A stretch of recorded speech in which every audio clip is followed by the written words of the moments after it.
More than 15,000 unaccompanied minors are now in U.S. custody after crossing the U.S.-Mexico border. Immigration authorities are struggling to find safe, acceptable housing for many of them. The Biden administration facing growing criticism, some blaming it as administration's earlier message. But that message now seems to be changing.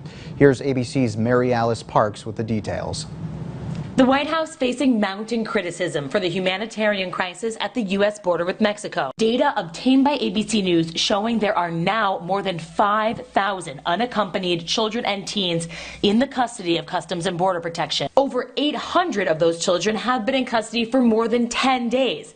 The legal limit is 3. What it looks like are children standing up with nowhere to sit down, children who can't all lay down at the same time or can't lay down at all.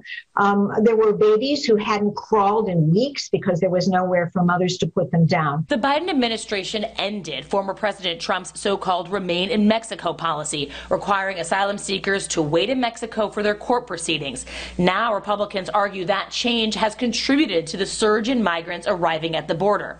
The messaging is that if you want to come, you can stay. When Mayorkas says we're not saying don't come at all, just don't come now. Very irresponsible rhetoric for a Secretary of Homeland Security to say. The last few days, the White House striking a far more firm tone. Do not come. The border is closed. The border is secure. We are expelling families. Homeland Security Secretary Alejandro Mayorkas arguing the Biden administration inherited a broken system. They are now working to rebuild.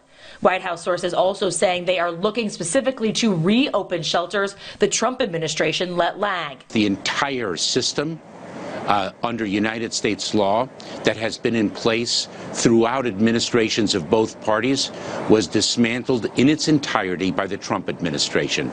Ruben Garcia is the director of Annunciation House, one of the largest migrant shelters in the U.S. I believe that we are going to see a surge that will probably surpass what we saw in 2018, 2019. Mary Alice Parks, ABC News, Washington. A two-vehicle accident late Saturday afternoon sent a female to the hospital with critical injuries. Tonight, we're learning more about what led to the accident. Now, the accident happened around 4 at the intersection of West Ridge Road and Millfair Road in Fairview. According to police, an 18-year-old male was driving south on Millfair when he ran a stoplight and struck a second car that was heading west on West Ridge Road. The 70-year-old female driver had to be extricated and taken to UPMC Hammett, where she is in critical condition. The male driver was not injured.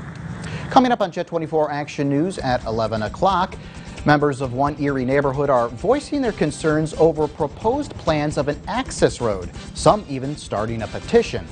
That coming up.